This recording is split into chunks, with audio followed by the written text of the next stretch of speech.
വചനത്തെ സംബന്ധിച്ച് നമുക്കറിയാം, കർത്താവ് തന്നെ പറഞ്ഞിരിക്കുന്നു, എൻ്റെ വചനം നിന്റെ കാലുകൾക്ക് വിളക്കും നിന്റെ വഴിക്ക് പ്രകാശവുമാകുന്നു എന്ന്. കർത്താവിൻ്റെ വചനം നമ്മുടെ കാലുകൾക്ക് വിളക്കും വഴിക്ക് പ്രകാശവുമാണ്.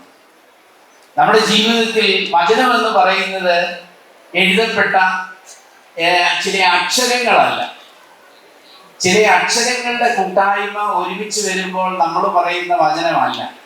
വചനം എന്ന് പറയുന്നത് ജീവിക്കുന്ന ക്രിസ്തുവിന്റെ പ്രതീകമാണ്, ക്രിസ്തു തന്നെയാണ്. അപ്പം നമ്മൾ കർത്താവിനെ കണ്ടുമുട്ടുന്നത് ഈ വചനത്തിലൂടെയാണ്. അപ്പൊ ഇവിടെ നമ്മൾ കാണാതെ പഠിക്കുന്നു എന്ന് പറയുമ്പോൾ അതിലെ ചില അക്ഷരങ്ങൾ നമ്മൾ കാണാതെ പഠിച്ച് വാക്യമാക്കി അത് മാറ്റുന്നു എന്നുള്ളതല്ല, മറിച്ച് യേശു ക്രിസ്തുവിനെ സ്വന്തമാക്കുവാൻ, യേശു ക്രിസ്തു എന്നിലേക്ക്, അവിടുന്ന് അപ്പത്തിലൂടെ എന്നിലേക്ക് കടന്നു വരുന്നത് പോലെ തന്നെ വിശുദ്ധമായ തിരുരക്തത്തിലൂടെ അവിടുന്ന് എന്നിലേക്ക് കടന്നു വരുന്നത് പോലെ എന്നിലേക്ക് കടന്നു വരികയാണ് നമ്മുടെ കർത്താവ് ഈ വചനത്തിലൂടെ. അപ്പൊ ഓരോ വചനവും എന്നിലേക്ക് കടന്നു വരുമ്പോൾ അത് കർത്താവ് തന്നെയാണ് എന്നിലേക്ക് കടന്നു വരുന്നത് എന്ന ആ ഒരു ബോധ്യം നമ്മളെ ശക്തിപ്പെടുത്തും. വചനം നമുക്ക് എന്തിനാണ് കർത്താവ് നൽകിയത് എന്ന് ചോദിച്ചാൽ, വചനം ജീവിക്കാൻ വേണ്ടിയിട്ടാണ്. വചനത്തെ നമ്മൾ മനസ്സിലാക്കി, അത് ബുദ്ധിപരമായി മാത്രം മനസ്സിലാക്കുകയല്ല, നമ്മുടെ ജീവിതം കൊണ്ട് വചനത്തെ മനസ്സിലാക്കി, വചനത്തെ ധ്യാനാത്മകമാക്കി നമ്മുടെ ജീവിതത്തിന്റെ ഭാഗമാക്കുവാനായിട്ടാണ് നമ്മളെല്ലാവരും ആഗ്രഹിക്കുന്നത്. അതാണ് നമ്മൾ ചെയ്തുകൊണ്ടിരിക്കുന്നത്. കൂടുതൽ നമ്മൾ വചനം വായിക്കുകയും പഠിക്കുകയും അതുമായി ബന്ധപ്പെടുകയും ചെയ്യുമ്പോൾ കർത്താവിനോടുള്ള നമ്മുടെ സ്നേഹബന്ധം കൂടുതൽ ശക്തമാകും, യാതൊരു സംശയവും വേണ്ട. മറ്റൊരു കാര്യമുള്ളത്, നമ്മൾ വചനം ഉച്ചരിച്ചാണ്, കർത്താവ് തന്നെ പറഞ്ഞു, വചനം ഉച്ചരിച്ച് വേണം നമ്മൾ സാത്താനെ കീഴ്പ്പെടുത്തുവാനായിട്ട്. യേശുക്രിസ്തു ആകുന്ന ആ വചനം അത് നമ്മൾ ഉച്ചരിച്ച് നമ്മൾ തിന്മപ്പെട്ടവനെ നമുക്ക് കീഴ്പ്പെടുത്തുവാനായിട്ട് സാധിക്കും. കർത്താവ് തന്റെ ജീവിതത്തിൽ വചനം ഉച്ചരിച്ചതാണ് സാത്താനെ കീഴ്പ്പെടുത്തുന്നത്. നമുക്കും അത് നൽകപ്പെട്ടിരിക്കുകയാണ്. അപ്പൊ നമ്മൾ ഏതെങ്കിലും ഒരു ഭവനത്തിൽ ചെല്ലുമ്പോൾ നമ്മൾ വചനം ഉദ്ധരിച്ചതിന് ശേഷം പ്രാർത്ഥിക്കുന്നു, അതിന് വലിയൊരു ബലമാണ്, വലിയൊരു ശക്തിയാണ്. നിങ്ങൾക്കറിയാം, ഞങ്ങൾ ഈ മലങ്കര കത്തോലിക്ക സഭ അല്ലെങ്കിൽ മലങ്കര കൂട്ടായ്മ ഒത്തിരിയേറെ ഈ ഓർത്തഡോക്സ് മാർത്തോമ പാരമ്പര്യങ്ങള് ഒരുപാട് ഞങ്ങളുമായി ബന്ധപ്പെട്ടിരിക്കുന്ന ഒന്നാണ്. അപ്പൊ അതുകൊണ്ട് എവിടെ കയറി ചെന്നാലും, ഏത് ഭവനത്തിൽ ചെന്നാലും ഞങ്ങൾ ഒരു പാട്ട് പാടും, ഒരു വചനം പറയും. വചനം പറഞ്ഞേ ഞങ്ങൾ പ്രാർത്ഥിക്കത്തുള്ളൂ. ആ വചനം പറഞ്ഞ് പ്രാർത്ഥിക്കുമ്പോൾ അതിൻ്റെ ഒരു പവർ സത്യത്തിൽ വളരെ അധികമാണ്. അത് മനുഷ്യനെ തീർച്ചയായിട്ടും അത് സ്പർശിക്കും. തിന്മപ്പെട്ടവനെ നമുക്ക് കീഴ്പ്പെടുത്തുവാനായിട്ട് സാധിക്കും. തിന്മയുടെ ശക്തികൾ നമുക്ക് ചുറ്റും ഒത്തിരിയേറെ ഉണ്ട്. ആ തിന്മയുടെ ശക്തികളെ നമ്മൾ അതിജീവിക്കുന്നത് വചനം ഉച്ചരിച്ചുകൊണ്ടായിരിക്കണം. വചനം പറഞ്ഞ് നമ്മൾ കർത്താവിന്റെ തിരുനാമത്തിൽ സാത്താനെ നമുക്ക് ബന്ധിക്കുവാൻ, തിന്മപ്പെട്ടവനെ നമ്മുടെ ജീവിതത്തിൽ കീഴ്പ്പെടുത്തുവാൻ നമുക്ക് സാധിക്കും, മറ്റുള്ളവരുടെ ജീവിതത്തിലും. അതുകൊണ്ട് പ്രിയപ്പെട്ട സഹോദരികളെ, കർത്താവ് തന്റെ വചനം നമുക്ക് നൽകിയത് തന്നെ മനസ്സിലാക്കുവാനും ആ മനസ്സിലാക്കിയ ദൈവത്തെ ആരാധിക്കാനും മാത്രമല്ല, മറിച്ച് നമ്മുടെ ചുറ്റുവട്ടങ്ങളിലുള്ള വ്യവസ്ഥിതികളെ നന്മപൂരിതമാക്കുവാൻ, യേശുക്രിസ്തുവിന്റെ മനസ്സിനനുസരിച്ചുള്ളതാക്കി തീർക്കുവാനായിട്ട് വിശുദ്ധ വചനത്തിലൂടെയാണ് നമ്മൾ പരിശ്രമിക്കേണ്ടത്. അതുപോലെ തന്നെ ഈ വചനം നിങ്ങൾ ഒരു പക്ഷെങ്കിൽ അധികം കേട്ടിട്ടില്ലായിരിക്കാം.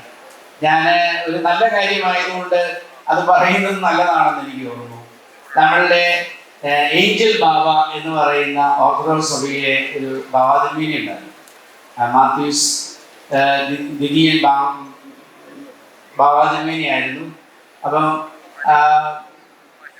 പിതാവിന്റെ പേരാണ് ഞാൻ എടുത്തത്, കുറുലോസ് എന്നുള്ള പേരായിരുന്നു ആദ്യം. ബാബാ തിരുമേനി ഉറങ്ങാൻ കിടക്കുമ്പോൾ ആ ഷമ്മാശന്മാര്, പിതാവ് കിടക്കുന്ന മുറിയുടെ അടുത്ത് ഒരു ഷമ്മാശനുണ്ട്, പിതാവ് കിടക്കുന്ന ഉടനെ വചനം വായിച്ചാണ്, സങ്കീർത്തനങ്ങൾ വായിച്ചാണ് പിതാവ് ഉറങ്ങിയെന്ന് ഉറപ്പായി കഴിയുമ്പോഴാണ് ഇത് ഷമ്മാശൻ ലൈറ്റ് ഓഫ് ചെയ്തിട്ട് ആ മുറിയിൽ നിന്ന് പോകുന്നു. അതൊരു വലിയൊരു ഒരു ഒരു ഒരു ഒരു മാതൃകയാണ്, വലിയൊരു നമ്മുടെ മുമ്പിലുള്ള ഒരു നല്ല അനുഭവമാണ്. എങ്ങനെയാണ് ഒരാൾ ഏഞ്ചൽ ബാവയാവുന്നത്, എങ്ങനെയാണ് ഒരാൾ സ്നേഹസമ്പന്നനായ ഒരു പിതാവായിട്ട് തീരുന്നത്? തീർച്ചയായിട്ടും വചനം കൊണ്ട് നിറയപ്പെട്ട് ആ വചനം കൊണ്ട് എല്ലാവരെയും അഭിഷേകം ചെയ്യാനായിട്ട് സാധിക്കുന്ന മാതിരി പ്രിയപ്പെട്ടവരെ, പിതാവിൻ്റെ ആ പ്രൈവറ്റ് ലൈഫിലെ ഒരു 7 മാസം ഞാൻ എടുത്തു എന്ന് മാത്രമേ ഉള്ളൂ. അങ്ങനെ പരിശുദ്ധമായ ജീവിതം നയിക്കുകയാണ്. അതായത് രാത്രിയാമങ്ങളിൽ നമ്മളെ സംബന്ധിച്ചിടത്തോളം നമുക്ക് TV കാണുന്നതിനോ നമ്മളുടെ കയ്യിലിരിക്കുന്ന മൊബൈൽ കാണുമോ അതൊന്നുമല്ല, മറിച്ച് വചനം കൊണ്ട് നമ്മളുടെ മനസ്സും ഹൃദയവും നമ്മുടെ കിടക്കയും അങ്ങനെ അനുഗ്രഹപൂരിതമാകുമ്പോൾ നമുക്ക് എത്ര വലിയൊരു എനർജി ആയിരിക്കും രാവിലെ എഴുന്നേൽക്കുമ്പോൾ ലഭിക്കുക.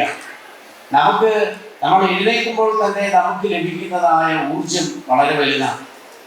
ഇങ്ങനെ വചനം വായിച്ച് നമ്മൾ ആ വചനത്തിൻ്റെ ആ ഒരു സാധകരായിട്ട് തീർന്ന് നമ്മൾക്ക് തീർച്ചയായിട്ടും കർത്താവിനെ അഭിമുഖീകരിക്കാനായിട്ട് സാധിക്കണം എന്നുള്ളതാണ്.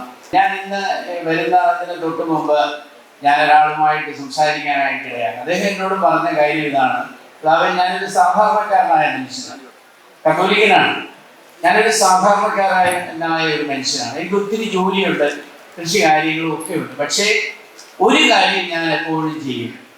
ഞാൻ എൻ്റെ ജോലി കഴിഞ്ഞ് തിരിച്ചു വരുമ്പോഴത്തേക്ക് ഏതാണ്ട് 10 മണി രാത്രിയാണ്. 10 മണി രാത്രിക്ക് തിരിച്ചു വന്നു കഴിഞ്ഞാൽ ഞങ്ങൾ എല്ലാവരും കൂടി ഒരുമിച്ചിരുന്ന് എല്ലാവരും, അദ്ദേഹം പറഞ്ഞതാണ്, എല്ലാവരും ഓരോ അധ്യായം വിശുദ്ധ വചനത്തിൽ നിന്ന് വായിക്കും. അതിനുശേഷമാണ് സന്ധ്യാപ്രാർത്ഥന. അത് കഴിഞ്ഞതിന് ശേഷം ഒരുമിച്ചിരുന്ന് ഭക്ഷണം കഴിക്കും. ഈ 10 മണിക്ക് വരുന്നത് എന്നുള്ളത് 12 മണിയായാലും പ്രിയപ്പെട്ടവരെ, അദ്ദേഹം എന്നോട് പറഞ്ഞു, പിതാവേ, ഞങ്ങളുടെ പതിവ് തെറ്റിക്കുന്നില്ല. അപ്പൊ അതുകൊണ്ട് ഈ മക്കള് ഇതുപോലുള്ള മുത്തുകൾ നമ്മുടെ ഇടയിൽ ജീവിക്കുന്നുണ്ട്, ഇതുപോലെയുള്ള മാതൃകകൾ നമ്മുടെ മുമ്പിലുണ്ട്. തീർച്ചയായിട്ടും നമ്മൾ ഇങ്ങനെ ഒരു പ്രോത്സാഹനത്തോടു കൂടി ഇങ്ങനെ വചനം പഠിക്കുവാനും വചനത്തിൻ്റെതായ നല്ല ഫലങ്ങൾ പുറപ്പെടുവിക്കാനും സാധിക്കുമാതിരി നമ്മുടെ അതിരൂപത അതിനുവേണ്ടി തയ്യാറാകുന്നു. നമ്മുടെ അൽമായ സഹോദരങ്ങളും അതുപോലെ തന്നെ നമ്മുടെ പ്രേക്ഷിത ഗണവും ഒരുപോലെ ആ കാര്യങ്ങൾ താല്പര്യമെടുക്കുന്നു എന്നുള്ളത് ഇത്ര വലിയ കാര്യമാണ്. ഞാനൊരു വാക്കുകൂടെ പറഞ്ഞ് അവസാനിപ്പിക്കുകയാണ്. കർത്താവ് പറഞ്ഞു, എൻ്റെ നാമത്തിൽ ഒരു പാനപാത്രം ജലം നൽകുന്നവന് പ്രതിഫലം നഷ്ടമാകുകയില്ല. അപ്പൊ ഒരു പാനപാത്രം ജലം നൽകുന്നവന് പ്രതിഫലം നഷ്ടമാകില്ല എന്ന് പറഞ്ഞ നമ്മുടെ കർത്താവ് അവനെ തന്നെ കൊടുക്കുവാനായിട്ട്, അത് നമ്മൾ ഏറ്റവും കൂടുതൽ കൊടുക്കുന്നത് വിശുദ്ധ കുർബാനയിലാണ്. അതുപോലെ തന്നെയാണ് നമ്മുടെ സൺഡേ സ്കൂൾ, നമ്മുടെ മതബോധനം, പ്രത്യേകിച്ച് നമ്മുടെ അധ്യാപകർ, മതബോധന മേഖലയിലെ നമ്മുടെ അധ്യാപകർ, അവർ കർത്താവിനെ കൊടുക്കുകയാണ്. അതുപോലെ തന്നെ ഒരു അനുഗ്രഹീതമായ ഒരു ശുശ്രൂഷയാണ് സത്യത്തിൽ ഇപ്പോൾ ഈ 100 മേനി എന്നുള്ളതായ ആ ഒരു പ്രേക്ഷിത ശുശ്രൂഷ. കർത്താവിനെ തന്നെ കൊടുക്കുന്നവർ, ഒരു പാനപാത്രം ജലം കൊടുക്കുന്നവന് പ്രതിഫലം നഷ്ടമാകില്ലെങ്കിൽ കർത്താവിനെ തന്നെ കൊടുക്കുന്നവർക്ക് എത്രയധികമായ പ്രതിഫലമായിരിക്കും ലഭിക്കുക.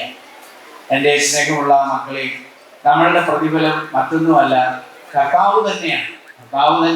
കർത്താവാണ് നമ്മുടെ ഏറ്റവും വലിയ പ്രതിഫലം. അവരെ നമുക്ക് അനുഭവിക്കാൻ സാധിക്കുമ്പോൾ എല്ലാമായി. ഒരു രാജാവ് ഒരിക്കലും കുറേയേറെ സമ്മാനവുമായി കുഞ്ഞുങ്ങളുടെ അടുക്കിലേക്ക് ചെന്നു. അപ്പോൾ രാജാവ് പറഞ്ഞു, ഇത് നിറയെ സമ്മാനങ്ങളാണ്, കൊട്ട നിറയെ സമ്മാനങ്ങൾ, മക്കൾക്ക് ഇഷ്ടമുള്ളവർക്ക് എടുത്തോളാൻ പറഞ്ഞു. അതിലൊരു കൊച്ചു കുഞ്ഞൻ, അവൻ ആ കൊട്ടയിലേക്കല്ല പോയത്, അവൻ നേരെ പോയി രാജാവിൻ്റെ കയ്യിൽ പിടിക്കുക. രാജാവിൻ്റെ കയ്യിലാണ് പിടിച്ചത്. വലിയ സൂചനയാണ്. നമുക്ക് നൽകപ്പെട്ട ഏതാനും ചില സമ്മാനങ്ങളല്ല, മറിച്ച് തന്നവനെ തന്നെ എനിക്ക് സമ്മാനമായി വേണമെന്ന് ആഗ്രഹിക്കുന്ന ഒരു വലിയ ശുശ്രൂഷയിലാണ് പ്രിയപ്പെട്ട മക്കളെ നിങ്ങളായിരിക്കുന്നത്. മക്കളെല്ലാവരെയും ദൈവം സമൃദ്ധമായിട്ട് അനുഗ്രഹിക്കട്ടെ.